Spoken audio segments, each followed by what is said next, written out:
I realized no one follows me on YouTube, so that really doesn't make a lot of sense. It's fine. This will at least allow me to record it later. All right, so let's dive right in. Hi, I'm LJ, and today you are listening to the Ramblings of LJ podcast, and we're going to talk about a quote that I saw on the wall here at the Bitwise building that said, "Who do you think you are?" But first, we have some fun, good news stories to talk about. First thing I wanted to talk about this week was some good news about this guy named Carson King. Really cool dude. He had a sign asking for beer money, and he raised like over $1 million for his charity. And it's pretty great. Like, apparently, he was going to be sponsored by Anheuser-Busch, and then they backed down because of tweets in his past due to the madness of cancel culture, which is just kind of silly. But what's really cool is that he still ended up getting over $1 million for a social charity. And the state he was in, let's see, I'm going to give you the right state here. I believe it was Des Moines, which Idaho, right? Yeah, Iowa, sorry. Iowa just announced that they're going to have a Carson King Day in the Midwestern state, which is a super cool story all around, right?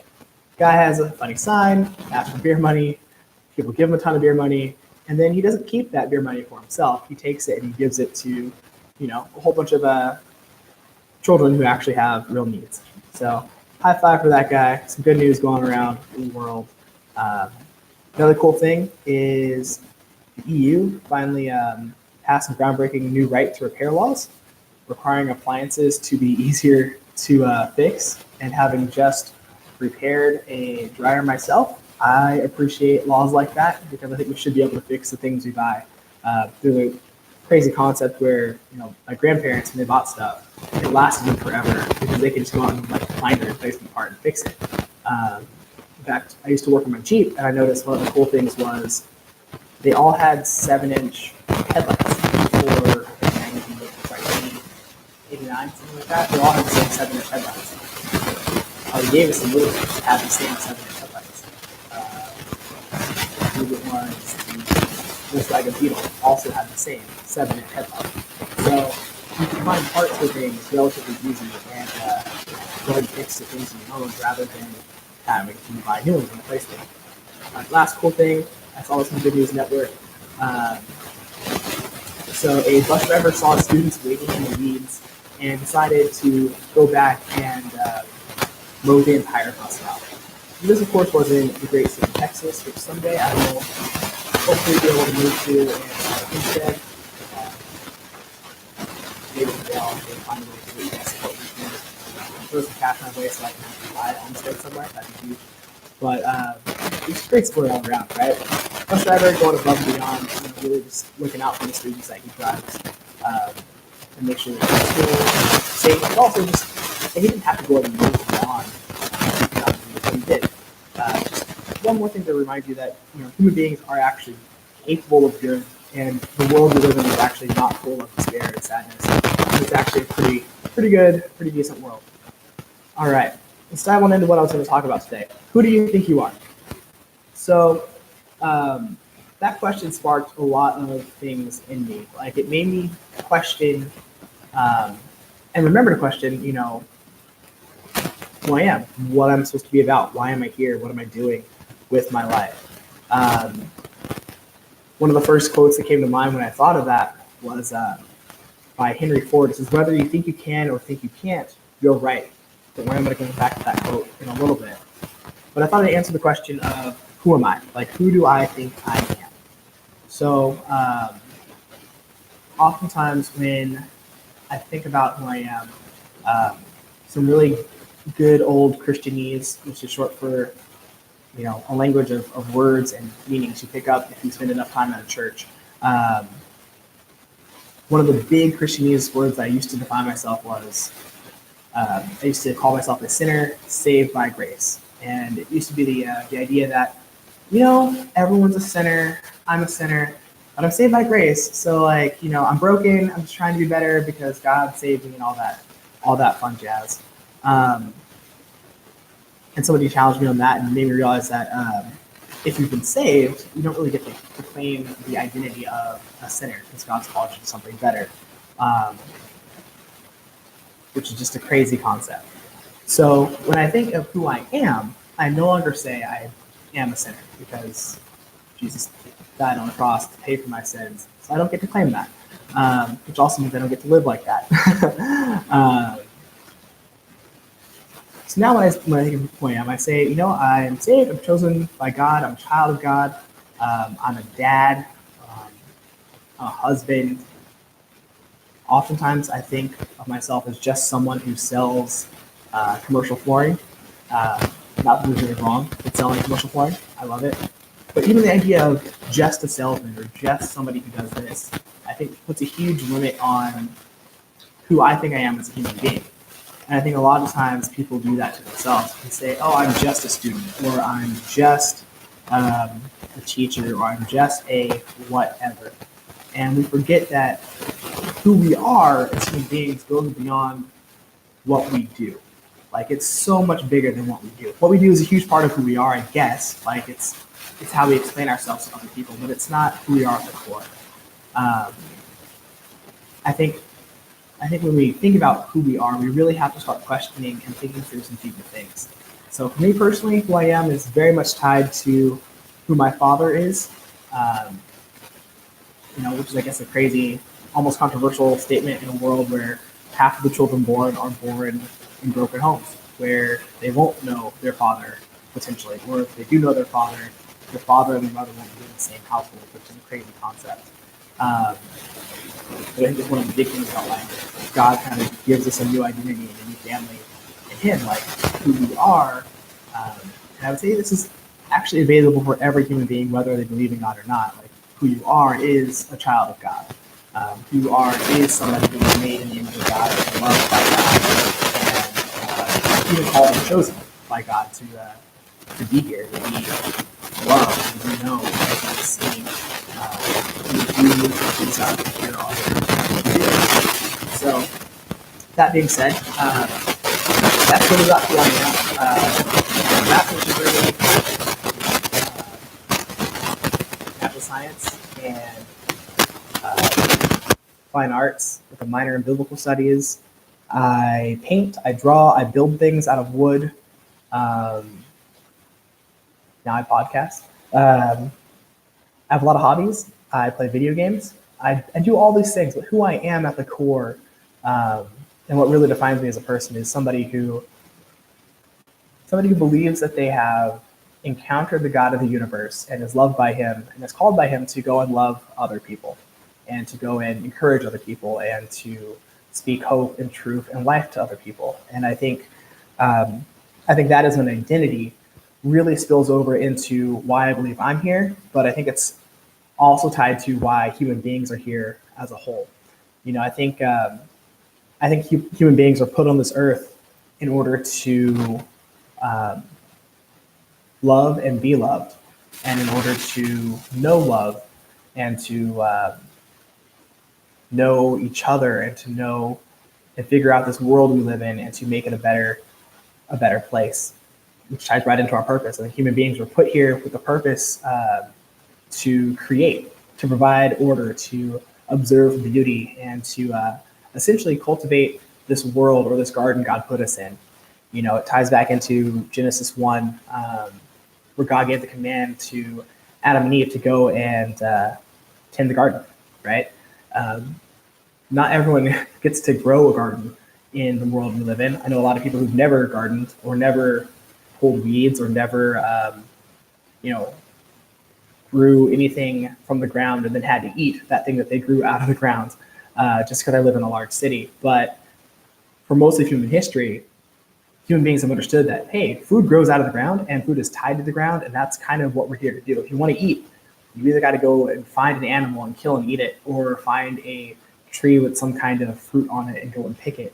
And I think the idea of being put here in a garden and what it means to be a gardener, what it means to take a garden, to tend it, to work the land, to take something that is wild and untamed and to tame it and make it more hospitable and more habitable for yourself and for the next generation is huge.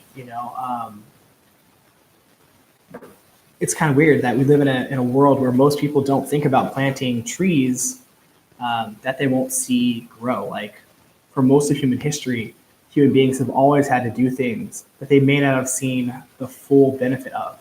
If you plant a seed now, some trees they won't produce fruit for 10 years, and most people don't want to wait that long. So we'll buy a already started tree from a nursery. Whereas there was a time in history where if you wanted a garden, you'd plant it, you'd cultivate it. You may not see the full benefits of it if you started at 40. Your kids might get it, but you won't. For most of human history, if you wanted to build a really immaculate church or cathedral, you get started and you design it and you have these plans and you would pass those plans down to the next generation and they would keep working on it and keep building on it. And then they would pass those plans down to the next generation and maybe they would finish it if they were lucky. And it's just this crazy idea where I think part of what it means to be human is to realize we're all part of that process of cultivating something that has to extend beyond ourselves. We have to find a way to make the world better than it is, not only for ourselves, but for the next generation. All right, so tying that into this last point of what it means to be human, which I think kind of wraps up who do I think I am? I think at the core of my being, I'm a human being, which carries a lot of things with it, right? I think at the end of the day, to be a human really just means to bear the image of God, to be the reflection of God. In Genesis, it says that God made mankind in his image and in his likeness. What does that mean? There's so much that goes into that. I could probably, take up way too much time diving into that question. Scholars have literally looked at that for years. The way I read that and the way I understand it, and the way I think it's useful and applicable to our day and age, is that one, if you're made in God's image, you have intrinsic value. Like, if you bear the image of the most powerful being in the universe, if you're made in his likeness, you have an intrinsic worth and value that transcends any physical limitation, that transcends any differences between me and another person walking down the street. So if I see someone, whether I like them or not, if I'm looking at another human being, I'm looking at another image bearer, another reflection of who the God of this universe is. So I have to treat them with some kind of respect, because I'm not just dealing with a bag of flesh and bones. I'm dealing with something that actually bears the mark of divine, that bears the mark of divinity, and that bears the mark of things that God has, reason, intelligence, the capacity for great goodness. And I think if we understood that when we looked at other people, we really were looking at images of God, we would actually call each other to be so much better than we settle for. We'd also treat people with so much more respect than we currently settle for. If we look at another human being and we think, that's a reflection of God right there. I think only a fool would look at the reflection of God and say, I'm just going to spit in that person's face. I think only somebody who's either incredibly foolish or incredibly broken would look at an image of God and say, I'm just going to break it. Like, I don't care what, that's fine. I'm just going to break it.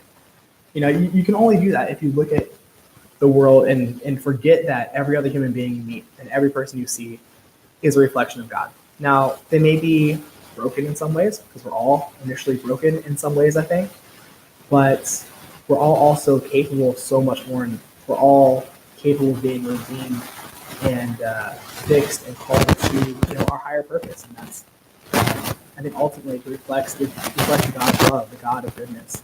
So I think being human at its core means to be capable of good and evil, to be the kind of being that hungers for something beyond the now, to be the one of the few kind of beings that can really think through and plan ahead and sacrifice something in the now for the future. They say supposedly crows might be able to reason between now and later. I don't know if I buy that, but as far as I can tell, human beings are the only animal on the planet that really can think through sacrifice and what that might mean. Human beings are the only beings on the planet that can think through, I'm going to not do this thing now, or I'm going to sell this thing now, or give up this thing now, because there's a greater benefit and a greater reward down the line. And so I think it's a super unique trait that I think we often undersell, because I know in my life, for the most part, where I get in trouble is I forget to think about later. And I think about the now rather than later. And so, if you forget that your life and your actions now have consequences in the future, you end up making mistakes. Whereas if your mind is constantly focused on the infinite, on something bigger than yourself, on something beyond yourself, you'll walk and live in such a way that your decisions in the moment, won't just be good for you now. They'll be good for you now, good for you later, and hopefully good for you and your family and your neighborhoods down the line. So ultimately, I think that's a short recap of what I think it means to be human.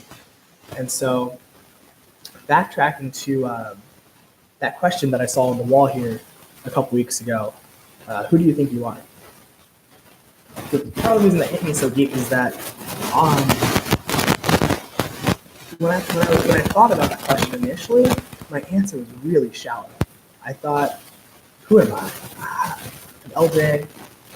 I'm just a guy who sells goods, who's trying to figure out how to make it in this world. And, I would say the Holy Spirit, God, hit me with the idea that you're selling yourself too short if you think you're just what you do. And I think most people sell themselves too short when you say, hey, I'm just a anything, fill in the blank. Or sometimes people go far worse. I know I've been there where I've, was struggling with depression when I was in high school and at various points in my life, where I thought, I don't matter. I don't think I'm worth anything. And the real big point I want to drive home, for anyone who took the time to listen, thank you for listening. I really appreciate it, is that who you think you are really does matter. Because just like that Henry Ford quote said, whether you think you can or you think you can't, you're right. And who or whatever you think you are, you're right. If you think your life is meaningless or useful, you're not right, but you're kind of right. And you're going to live like that is what I mean. If you think your life is pointless, then you start to act like it and you'll act upon those thoughts. Not to get too preachy, but here's a fun Bible verse that I wanted to pull out. Change the version because I imagine most of them don't like the King James version because it's an old English. But in the old English and King James version it says, "For as he thinketh in his heart, so is he. Eat and drink, saith he to thee, but his heart is not with thee." That was the wrong part of that. Let me switch that out for you. Let's try something cool like the English Standard Version. I think it's way better.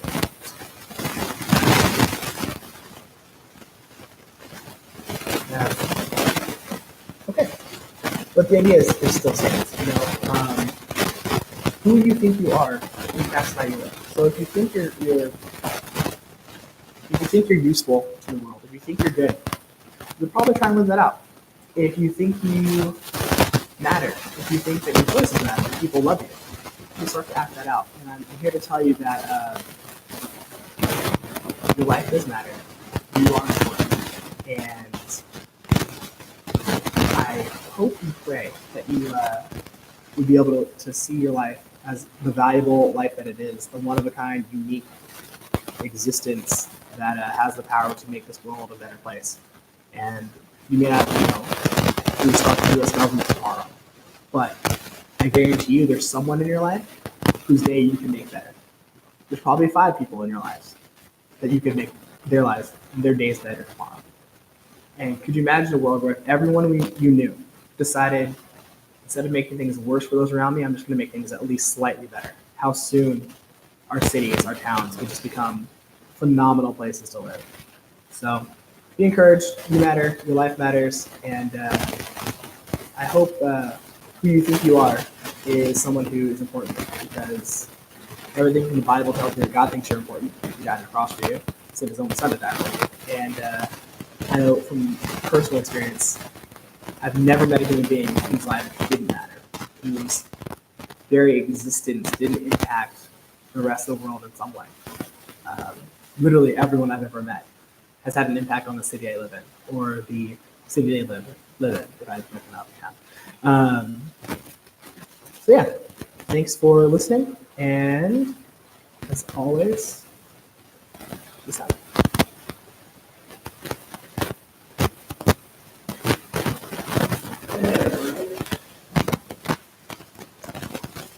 Very cool. Very cool. Yeah, that was